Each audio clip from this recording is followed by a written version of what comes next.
This is Radio Free Pro Wrestling, your home for smart and stunning wrestling debate with lifelong wrestling fans Sean and Ashley. Let the debate begin. And of course, it's Sean and Ashley. We're here getting you guys ready. And Ashley, I feel like the world is just burning down around us. How are you doing this WrestleMania week?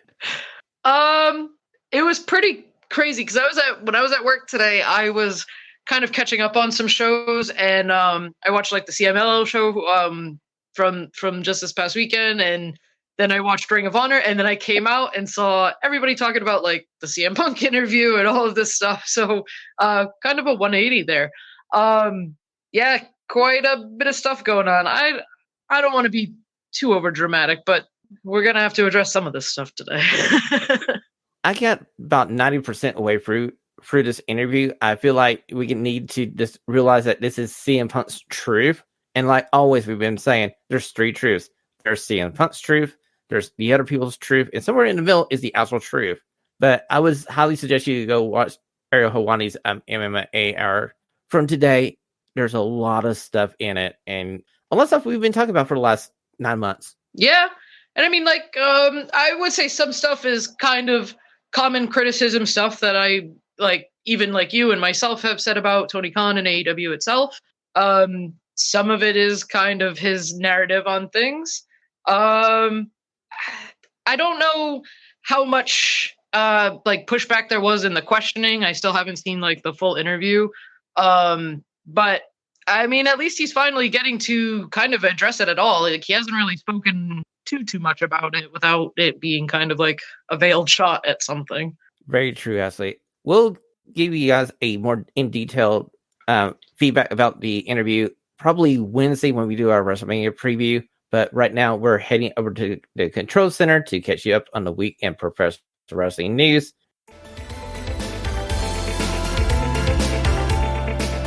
This is your Radio Free Pro Wrestling Control Center. All the wrestling news you need to know.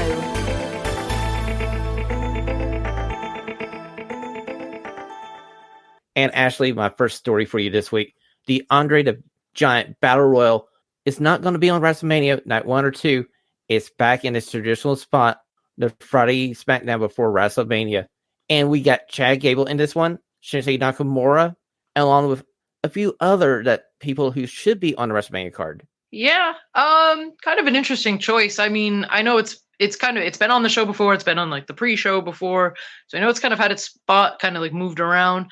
I feel like it could be like a big draw for SmackDown though, especially with all of these competitors, like especially like Chad Gable, who's somebody like the fans have been really invested in as of late. True, and I feel like this will take up a large chunk of SmackDown as we're heading into SmackDown, the Hall of Fame, into night 1 of WrestleMania.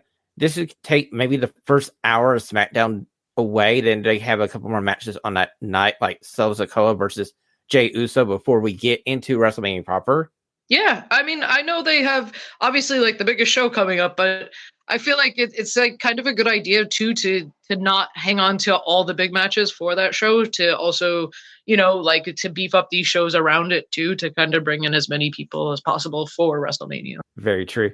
Our second news story of the week is one that you brought to my attention, as Ace Austin has re-signed with TNA Wrestling. I got to say, this is a smart move by this company. Ace Austin is a true star. He could be a future a future TNA World Champion.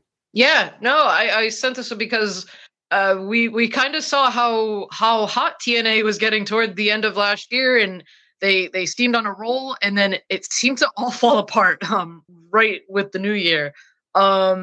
They were luckily able to hang on to a couple of other people, but I feel like Ace Austin staying and like choosing to maybe stay here and lead the charge as one of these young talent TNA has, I feel like that's a good sign for them and for maybe some other people to possibly stay on board in TNA in the future. Very true, Ashley. It's just nice to finally have a good story to tell about TNA wrestling. We seem like we've been talking about one step forward, 4 steps back for the last 3 months here as we're dealing with this Scott D'Amore situation. Finally, there's some positive growth here for TNA, and hopefully it continues. let's get to our third news story of the week. As Tony Khan has announced that Koshi Irby is becoming the COO of All Elite Wrestling. He's coming from Clemson University, and he also at one time was a regional director of live events for WWE. It's just nice to see Tony bringing in people and forming a think tank around him, because that's been our biggest criticism of Tony Khan for the last year. Is like, Tony, you can't do all this by yourself. You need a team. Yeah, exactly. And he seems to be hiring like these experienced people who I know, like I think I even sent the story. I'm not like even when they brought in was it Pepperman a few months ago, Yeah, like Pepperman. even that, like he seems to be kind of surrounding himself with like some experienced people who seem to know what they're doing, and we can kind of already see like the impact, like the visual and like actual the physical changes that have happened with the set and the look of the shows.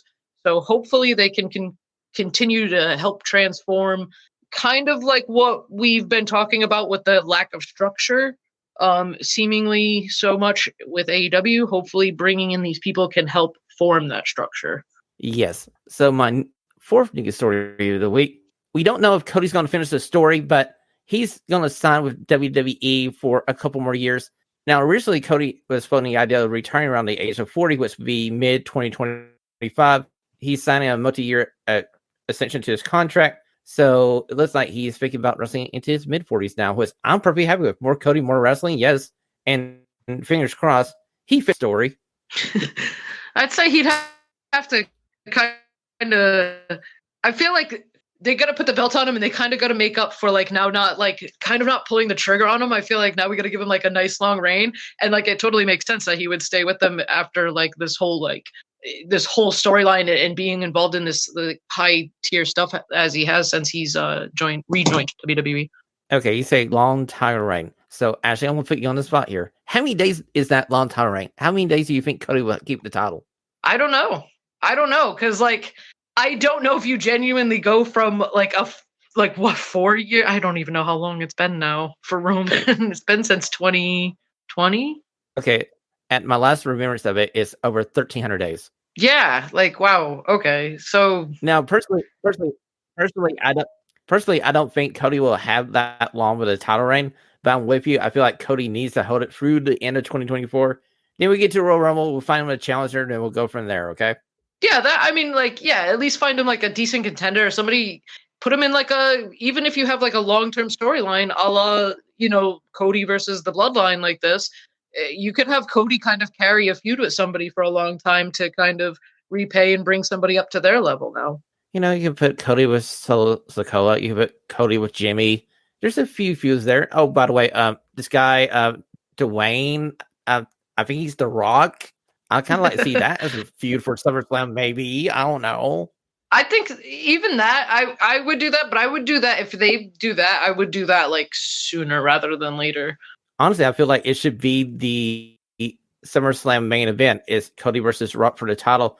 And we see Rock and Roman kind of break apart, and maybe Roman gets kicked out of the Bloodline and Rock takes the Bloodline over, going like, you failed me. I'm the final boss. You failed me, Tribal Chief. So, see ya. Be an interesting dynamic to have like The Rock leading it and Roman having to like maybe atone for all he's done if possible. Atoning and becoming a new babyface Roman Reigns after this long run as the Tribal Chief could be an interesting story. We'll see. Honestly, after the past attempts at having him be, I was gonna say just opposing to like the past attempts to have him go babyface, they would have such a great story to tell with him trying to atone and to like progress and like earn back the trust of his family and stuff like that. Like that would be a really good storyline and a great babyface storyline for him. And we're working our way to Survivor Series. You can have Team Cody, and they need one more person to face Team Rock. Who better than Roman Reigns? Just saying, long-term booking. Just throwing stuff out there, man. That's what I do every Monday night. Moving on to my next news story. We've been wondering where Jay White has been for the last couple of weeks. And this comes down to the fact that he's had some visa issues and not been allowed to be in Canada. So we saw last week he had a home invasion angle where he went into Billy Gunn's house with the Gunn brothers. So that's what's going on with Jay White. We do get Jay White versus Billy Gunn this Wednesday on Dynamite, and that's going to be a match that's probably, if it wasn't WrestleMania week, would be my top 5 matches of the week. It seems like such a crazy match to have suggested just a few years ago, but here we are. I'm glad they've kept him on TV while not being able to have him there live, but it's kind of concerning how often visa issues are becoming a problem. True, very true. I feel like that's the next department Tony Khan needs to look at and go like, I need to find me a very good visa lawyer. And oh, by the way, you're the new person in charge of getting all my people in and out of different countries. Yeah, we might need somebody kind of just single-handedly like focusing on that, because the issues with the Mexican visas and the apparently even Jay White's visa now has had issues. PAX, I know recently, well, in the past few months had issues as well. So it just seems to be an all over problem. I'm hoping that we can kind of get some of the stuff settled and squared away. Okay, so my final news story of the week, Nev was on Keep It 100 Conan's podcast, and he was basically telling Conan why he selected TNA Wrestling, and it came down to the fact that he spent 19 years in WWE. He wasn't ready to do another long-term contract with like an AEW, so he decided to sign with TNA so he can do internet dates. And hey, this Nick Nemeth World Tour has been pretty freaking awesome already. Yeah, no, I think it's kind of perfect. Like you said, he was in WWE for 19 years. That's a long time to really only be working at one place. He's kind of getting to work with all these young people and all these people he's never really had the opportunity to work with before. So that's very cool. I feel like he could kind of just show up anywhere at this point. Exactly. I mean, like, I don't know. Maybe he can pop up and challenge Adam Copeland at the next Cope Open, maybe? I don't know. Take a page out of Matt Cardona's book this week. I think it could work, get though. there eventually. I'm pretty sure that's going to be on somebody's top 5 list. I was just going to say, the betting on yourself has worked for a lot of wrestlers lately. Yes, it has. Betting on yourself has worked greatly for Matt Cardona. Matt Cardona is the perfect example of it. Cody Rhodes took a good long time away from any North American company and did his world tour, and that was great as well. So we'll just keep our eyes on Nick Nemeth and see where he lands next. So we are going over to our stunning 6 questions of the week, Ashley. Time to ring the bell as Sean and Ashley debate 6 stunning questions from the week of wrestling. All the whys and what the hell was that? And this set of 76 questions kind of go around the fandom of us professional wrestling fans. And I got a lot of inspiration here from Chris Van Vliet. He had 8 out early in the week for one of these questions. And I'm going to start with that question. And the question being, Ashley, which is stronger of an influence on wrestling fans? Is it nostalgia or recency bias? That is truly a hard question. Nostalgia is a hell of a drug for some people because they hang on to some stuff that I personally don't get. But recency bias is truly just as bad. Like you'll see so many people like right after a match being like, "Oh my god, the best match, the greatest match ever," and it's not going to be the greatest match ever because there's always going to be something else that tops it, or you're going to find something else that you like maybe a little more. I don't know. I think nostalgia. I think it has its place, but I think it is a little over relied on in wrestling. Okay, that's a fair point. And my answer to this question was nostalgia because I was thinking, you know what? I can remember my first crush in college. I can basically describe all the good things about her. But if I got to a point where I went back and got talking to her, I could understand why that did not work out. And perfect wrestling example for you. I'm a big WCW fan. I grew up in the Monday Night Wars. I was Team WCW. Ask me how many times I went back and watched WCW from 2000 to 2001 in the last year. The answer is 0. Truly. It's why, like I said, it has its place and it can certainly help bolster interest and certainly ratings and things like that. But I feel like recency bias is just a little more like it's kind of just annoying. It's not so much. It's not like harmful in any way, I think. I can see your point because you get this wave of people going like, somebody already said greatest match ever, and everybody goes on Twitter goes like, yeah, you're right, greatest match ever, until the next week, and then they go, oh, greatest match ever. Yeah, and truly, I mean, like, it can be funny, it can like, but I don't think it's like. I feel like sometimes the problem with wrestling and nostalgia is that if sometimes it can rely too heavily on it, and it relies sometimes almost on the wrong parts of it. There are some things it's okay to let go of, you know. You know, like most of probably the last 2 years of WCW, or maybe a couple of different versions of Chris Jericho. But oh wait a minute, that's a different show. Yeah, please. Oh no, Jericho. Okay, I'm Just moving on to my reminded me. next stunning question for you. Yeah, I know. I'm safely recording about 1,800 miles away from you. There's no way for you to throw a brick at me or anything like that for that question. But my next question, we're going over to this question I asked on Twitter, and it came from Becky Lynch doing an interview about her book, and Sami Zayn sent in a question, and he was asking, what is more important? Is it the in-ring working of a professional wrestling match or the storytelling of that match? And I went to Twitter, put up a poll. 75% of us Radio Free Professional Wrestling fans said storytelling is more important than in-ring work. Ashley, where do you stand? I know no one's gonna like the answer, but for me, it truly is a marriage.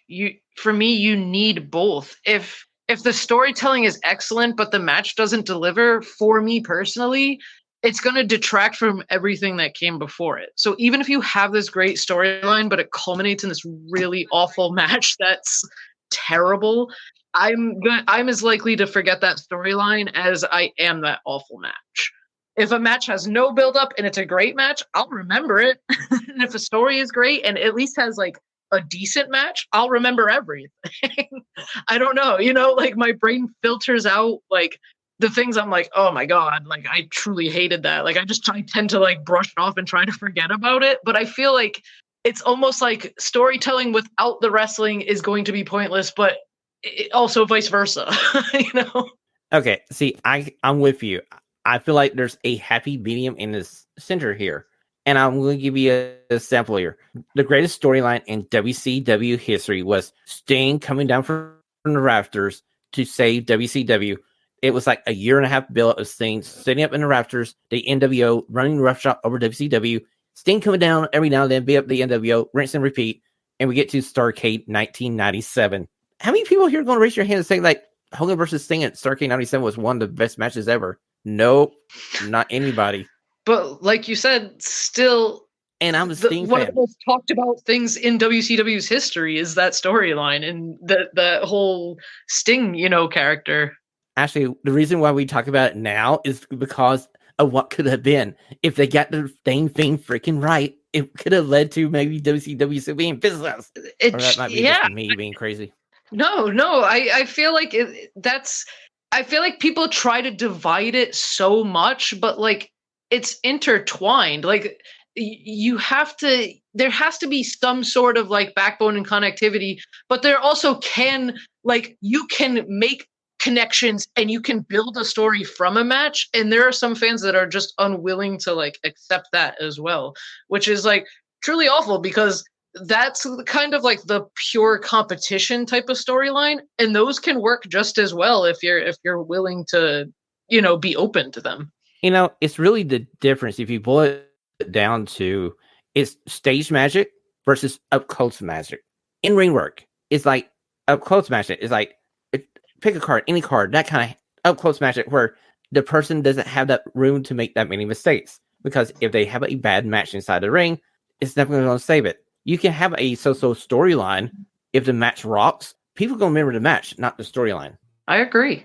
Okay, we're moving on to my next stunning question as we go into number 3. Back on Friday Night SmackDown, Jade probably made one of the greatest debuts in the history of WWE. They made her look like a freaking rock star. Ashley, am I right? Yeah, I'm glad that they finally kind of got past haven't seen her do. Was it since the Royal Rumble? I don't think she's done anything right in the ring since. You're So, right. Not since I the mean, we Royal had a Rumble. This nice. is the first in ring. Okay, cool. So yeah, I mean, we kind of got a little taste of her at the Rumble. Everyone was still kind of questioning, but like that power bomb is going everywhere. And it looked great. And like I said, when WWE signed Jade, like everyone's gonna see sooner or later, like she is a star. Okay, so me personally, the interest is great, but the fact she's on SmackDown and she's interacting now with Io Sky, Asuka, and Bianca Belair, Naomi. She's on the right brand. She's in a brand that has a lot of experienced talent, and they put her in a 6-woman tag match at Mania. This is the perfect way to debut your big new star, and you build her right. Is putting her in a match where all she needs to do is tag in, make the hot tag. Crowd goes wild. 1, 2, 3. Jay wins, and we're off to the races. Yeah, it's a kind of like a protected environment for her to make her debut in. They can kind of like, check on her progress, see how she's doing, in the ring for them. And I guess like compare her to like, where they've had her trajectory and everything. And like you said, there couldn't be a more perfect spot for her right now. Exactly. So we can't wait to see what Jade does at WrestleMania. I got a feeling that she's going to steal the show in that match. We're moving on to my next standing question. Let's go ahead and keep it women's here for a second, because I thought about this question this morning. Could either of the women's singles title matches replace Cody and Steph versus Roman and Rock as the main event of night one?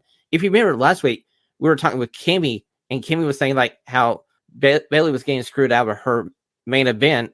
This is for the fact that you're having the same guys wrestle twice on both nights of WrestleMania. Which I kind of agree with Kimmy.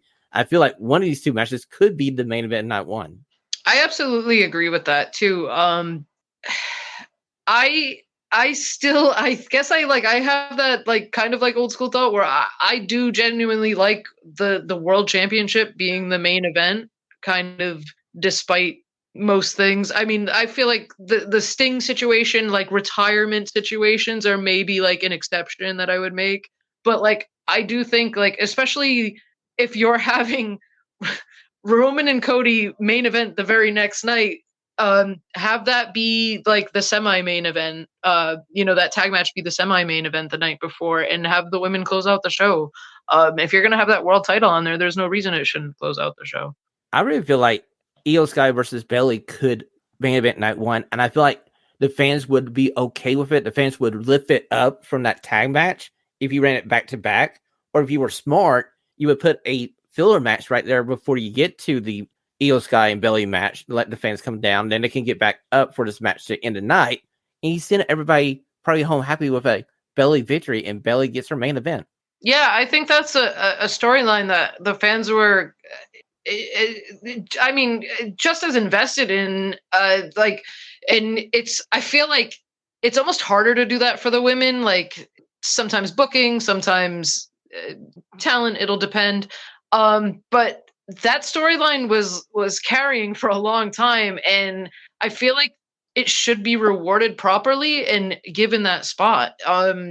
Like you said, like the tag match, maybe have that be kind of, like you said, like 2 matches out, then have a filler match in between, and then something there, and then the main event, that would be perfect. I think that storyline and the work they put into it deserves the main event spot. I do too. So let's move on to my 5th standing question of the week. And our good friend Tony Khan is back at the Twitter game. As Eric Bischoff was announcing that he was closing down his first podcast, Tony just had to take a shot. Like, yeah, you need to close that down before we get our big new contract for TV. Tony, this is Eric Bischoff's game. You're going to lose here. You need to stop engaging with Eric Bischoff. Yeah, he's just an antagonistic person. And like, this, like, Tony Khan on Twitter. Oh. Truly, I wish he would just take a break. There's no reason to engage with people who you know are doing it in bad faith. And honestly, you knew exactly what Eric Bischoff was doing because the guy announced a new podcast. He's closing down one to do another podcast. And oh, by the way, Tony Khan, you just gave him free publicity. Bravo. Exactly. And like, like all these people I try so hard to not listen to, and like he brings them to the forefront all the time. like I said, he engages too much with people that he knows are trying to rile him up, and he's got to grow up with that because it's genuinely just a flaw on his part now. Honestly, true. It sounds like two kids in a sandbox just fighting with each other, and it just gets so old after a time because you're like, dude, do you not learn your lesson? Exactly. Okay, we're going over to my final stunning question of the week, and we're staying with AEW because AEW has a cool new motto or mantra, however you want to say it. It's AEW. It's where the best wrestle. Ashley, do you roll your eyes like I did when I had Tony Schiavone's mouth on Collision Saturday night? It felt a little forced. I don't think they so much need a tagline. I mean, if you want to like put it on some like press releases or something like that, like fine, but I don't think it's something that needs to be like said on the broadcast or anything. It just sounds like, they realize they're number 2 and they need to present themselves like they're number 1, and we know they're a number 2 promotion in North America. It doesn't work. I'm sorry. Yes, on paper you have a very damn good talent roster.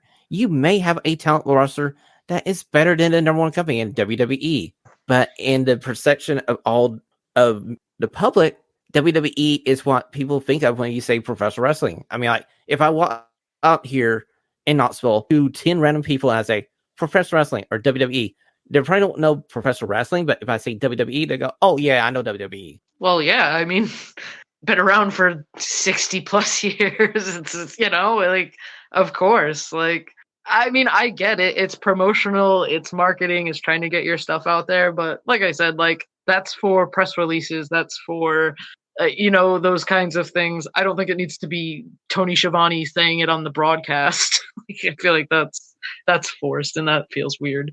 It did. Honestly, it did. And I just shook my head. I'm going like, oh my word, Tony Khan's having a great week here. Oh, this sounds good. And he put it on, of course, he put it on Twitter, of course. And that's what got me rolling into these 2 questions back to back was it's another week with new Tony Khan amazing Twitter posts at about 4 a.m. Tony Khan needs like a social media wrangler. Okay, Ashley, how much money would it take you to take that job? How much? Oh, Lord. I don't know if I would like, I don't know. Money seems to be like no object. So I don't know if I would just ask for like so much, it would be like, whatever, I'll deal with it. Or if there's not enough because he would drive me insane. And I don't know which one it is. See, I'm with you. I feel like I could throw out a ballpark figure and he could probably meet it. It's just a simple fact. How long do I last in this position before I go like, I need some freaking muffins? Like, Tony Khan, I am not engaging with Eric Bischoff again. Knock it off. Okay, this has been your 76 questions here on Radio Free Professional Wrestling. We are moving over to mine and Ashley's favorite segment of the week is our top 5 matches. It's Sean and Ashley's top 5 matches of the week. As they count down their 5 favourite matches from the past week, did your favourite match make the cut? Ashley, I'm going to let you start here. What my match of the week? I started off my my list this week with Ring of Honor. It opened up this week with Athena in a Proving Grounds match against a talent named Nikita, who I'm not very familiar with, if I'm honest. But she gets a few minutes of offense in with Athena. Obviously, Athena wins the match, but I thought she looked really great. And Athena just, I can't, there's not enough praise to give to that woman for all she has done for the Ring of Honor women's division and that women's championship. She just continues to look great. She hits this like plancha elbow, like a tope elbow. Oh, it looks gross. Like, it's brutal. It was a good match to continue the storyline as we're going around to Supercard Honor. After the match, Athena's still kind of totally over this porcelain princess, as she calls her. Goes back to beat the heck out of her again. Here comes Sheeta down to make the save, and we get this stare down between Sheeta and Athena's carrying away like a hill. And maybe there's a little bit more. Maybe I can't beat Sheeta slipping into the Minion Overlord's mind. Maybe. I'm sorry, any of you minions, but I'm Team Sheeta. I got a feeling Sheeta's going to win the title. I feel like they're kind of positioning her for that. Athena's kind of like almost like having like a breakdown, like in this fear of this match with Sheeta coming up. But it's been very cool to see. And if she does drop the title to Sheeta, it would be great to see Sheeta get a platform with a championship where she can kind of be the run of the show, because apparently the women are going to carry Ring of Honor. But I would like to see Athena come up to AEW, and we need. Yes, I agree with you, Ashley. Athena needs to come to Dynamite. She needs to be on the main roster of AEW because she's done yeoman's work carrying Ring of Honor on her back for a year plus now. Okay, so my number 5 match, as I slide down here, came from Collision, and it was the opening match of Collision. It's the Copeland Open. Who's going to answer this in London, Ontario, Canada? Always ready. Oh, wait, my God, it's Matt Cardona. My mind was blown, and it was a great match. I know you usually send me your list. I didn't get to see your list this week, so this is funny that this one is like there were some people I said when we were off camera that I saw kind of complaining about this one and being like, oh, why have him, like, because it's funny. Like, I found it funny. Like, if you know the history between Copeland and Cardona, like you might find it funny as well. He's been killing it on the indies and stuff, so it makes sense that they would bring him in at least for one match, and it makes sense to have it against Copeland. Perfect place, perfect timing. And they pulled it off like great. And just hearing Matt Cardona's music hit, that was worth every bit of it. Yeah, and a surprise too, because I didn't. Usually, you might see that stuff get out, but I know that I was totally surprised because I didn't know that was going to be the person challenging. And finally, sometimes surprises are good. So, my friend, what is your number 4 match of the week? All right, so my number 4. I like I said, I watched the CMLL show today, and watched the BCC along with Matt Sydal taking on 4 CMLL's best. It was Mystigo, Black Panther, Volador Jr., and Ultimo Guerrero. Just all over the place. Danielson and like Blue Panther, like every time they faced off, the arena was going insane, super loud. Everybody was like losing their minds. It was so cool to like see this. Like Danielson was it's kind of turned into like AEW versus CMLL, and Danielson was leading AEW chants in Arena Mexico, like against Blue Panther, and people were cheering along and saying it with him. But the match itself is like insane. Matt Sydal, to me, is one of the most underappreciated AEW talents there is. He's so fluid and good in the ring. It's unbelievable. And he pairs up so well with like the luchador style in CMLL. He does. And just seeing the arena in Mexico, I can see why Danielson wanted to go down there, because that was a freaking hot crowd. And Danielson just having the best 2024 ever. And he's looking around at all this going like, hey, how's your 24 going? Oh, that's nice. This is mine. It's unbelievable. And I don't want to shout out Claudio, because Claudio looked really great in this. He had the crowd going nuts with like the big swing and everything. I'm very excited to see Bryan Danielson return, as he's coming back next week to take on Blue Panther 1-on-1. Yet another new week, new favorite Daniel Bryanson match. We'll see how it goes. Now, speaking of the Blackpool Combat Club, they are my number 4 pick of the week here. Because if you saw Collision in the main event, it's the BBC with Sabata versus the Righteous. And oh, wait a minute, we have Lance Archer. I didn't know we had Lance Archer. We have freaking Lance Archer, and that was fun. Now, I know like this is a match coming down the road for you on your list.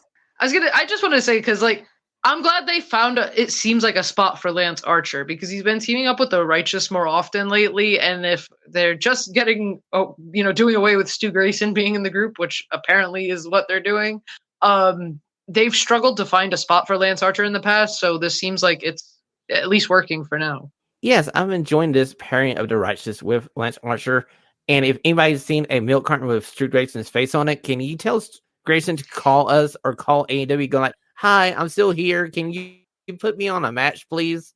It's very weird. They did like So, a whole Ashley, story what is your number 3?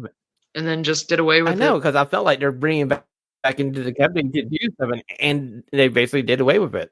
So, Ashley, what is your number 3 match of the week here?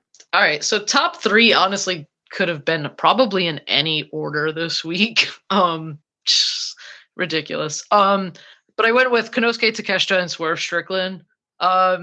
Swerve Strickland on his way to the championship is been just kind of having, killer match after killer match, and Takeshita is unreal.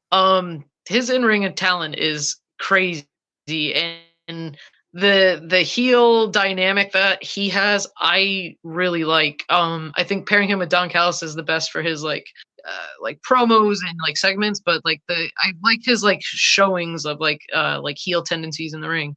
But it's nice to see Swerve kind of fully making that switch to becoming like more of a baby face. True, and I enjoyed this flipping of the face heel dynamic here, because remember when Takeshita was this fun baby face and he was having great matches?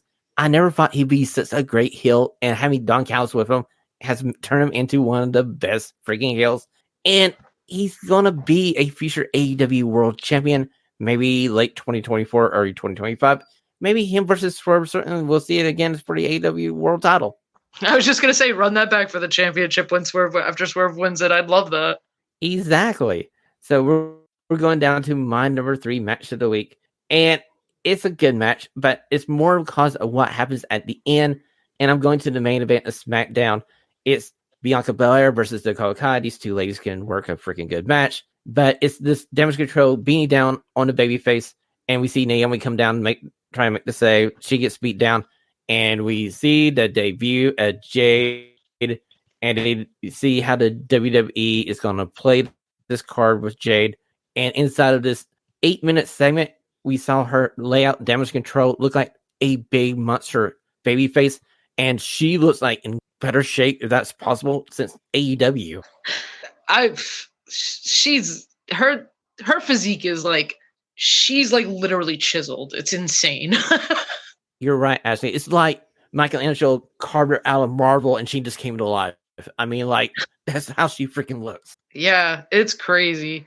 Like I said, she's gonna just, as long as she is interested in wrestling, she could have this world by, I mean, inside this match here, you have possibility of future matches with Asuka, Io Shirai, Bayley, and Naomi, and Bianca Belair, and Dakota Kai. I mean, like, there's a lot of women on that SmackDown roster that you could pair with Jade, and she's going to learn as she goes and have great matches, because these ladies know what they need to do to make her look good.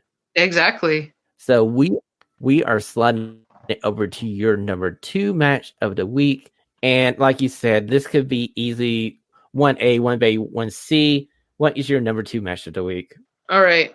So Shibata had a week, huh? So number 2, I went with their Dynamite match, Katsuyori Shibata and Will Ospreay. I think I just have to like reserve a spot on the top 5 for Will Ospreay when he has a match. I guess like that's how it's gonna have to see Katsuyori Shibata I feel like even in AEW, it feels like he hasn't maybe gone like full force. Like obviously out of, like injury concerns and things like that, we've seen him kind of, take some shots here and there, but it still felt like everything was kind of, all right, like we're not going to go after the head so much. I did not feel that in this Will Ospreay match. It looked like everything was kind of like, they're going for it. He looked like full force, and he looked great. Honestly, he looks like he stepped out of the time machine from his injury in that match with Okada. It feels like he just moved forward in time to now, and we're seeing this like Shibata who's from like 2014, and he's just, hey, I'm going to have a great match after great match, week after week, and I'm just here for it, and give me some popcorn. Yeah, and like I said, and so, Will Ospreay, I mean, is just looking to be like probably the MVP signing for AEW right now. Yes, he is. And I feel like there's some people up in Stamford, Connecticut going like, man, we dropped the ball with this one. We should have went with a better offer. We should have trying to figure out what Will wanted to come to the WWE, because dude is going to be the center star of AEW for years to come. Okay, so we're going to my number 2 match of the week. Ashley, you already talked about it. It was Takeshita versus Swerve Strickland. It was a highly entertaining match, and just like you, I debated all week. Is this match my number 2? Is it my number 1? So it just basically is 1B for me, and if you haven't seen it, you need to go back and watch last week's episode of Dynamite. These 2 matches were the best thing in the wrestling in the last week. So, Ashley, what is your number 1 match of the week? All right, so number 1, you already spoke about it, so I won't go about it for too long. But again, Shibata's week continued. Collision. We had I called him BC Shibata, taking on the Righteous and Lance Archer. One, like I said earlier, I'm glad that we seem to have at least found a spot for Lance Archer in having him more on there. He's just a good, big monster heel to have, and he will certainly take the loss for your baby faces all the time. So why we haven't had him as more of an obstacle in AEW, I don't know, it baffles me. But listen, I can't love this pairing anymore of Shibata along with Danielson and Claudio. Kind of a perfect trio, a perfect mesh of their styles, and just they're all hard hitting guys. So brutal, and I love this. I want to see Shibata, maybe honorary BCC member. See, you just stole it from my mind. I was about ready to tell you they just need to make this guy another member of the BCC because he fits right in, and I want Bryan Danielson and Shibata as a tag team to face off against whoever's going to be the tag team champions. That's a match that we need. Yeah. Yes. Especially, honestly, if you put the belt on Dax and Cash versus Danielson and Shibata, please. Tony that Khan, would please. melt down the wrestling internet. That would melt down the wrestling internet, let me tell you. And my number one match of the week. We're just having a Shibata love fest here because I'm doing Will Ospreay versus Shibata. You put Will Ospreay in a match, it's gonna be damn good. You put Shibata in a match, it's gonna be damn good. You just freaking did a power of 2 of damage of good matches here, and I was just like, yes, please, thank you, have a good day. Yeah, like I said, you just can't take your eyes off Ospreay. He's charismatic, he's funny, he's so his aerial style is so compelling. He's hard hitting and brutal when he's physically brawling. I kind of feel like he just has it all. And to go against somebody like Shibata, it was not only kind of a callback to their time in New Japan, but just kind of them both showing where they are now, especially like I said earlier with Shibata, kind of I feel like more proving to everybody how okay he is still in the ring. Well, you know what? He had me thinking that he could beat Will Ospreay here, and I felt kind of bad for Shibata when he didn't have the victory here. I was going we need to throw Shibata a bone here, get him a win here. I know you don't want to beat Will Ospreay right now because you're building up for this mega match at Dynasty. I can see a future where you get Shibata versus Okada for the international title or the continental title. That would be fun. Yeah, that could be really cool. I'm very curious to see where that belt goes, especially now with not being anchored with the other 2. Exactly. Well, that brings our top 5 matches of the week to an end here. Ashley, where can we find you on the Super Information Super Highway? I'm on Twitter, and it's at groovy_ash_. And you can always follow the show on Twitter and Instagram at RadioFreePW, or you can go over to www.radiofreepw.com to catch up on our previous episodes. If you're enjoying us here on YouTube, do us a favor, subscribe to the channel so you don't miss an episode. Me and David put up an episode this morning previewing Progress Chapter 166, Freedom Walks Again. It's Progress' first time back in North America since 2019. Me and David run down the card for you. And if you're in Philadelphia, I implore you, if you have some time on Friday, you don't know what to do, go to this Progress show and watch some good British freaking wrestling. Wrestling wins. And Ashley and everybody, enjoy your WrestleMania week. Keep your eyes on this channel. We may be doing a WrestleMania preview midweek here. So then, this is our Groovy and Stunning era. And then, of course, we are Top top podcasters, and we are out. This is Sergeant Arms of Christina on behalf of the guys. Thanks for listening to today's show. Please head over to Apple Podcasts and leave a 5-star rating and a review. Until next time, the liberation continues.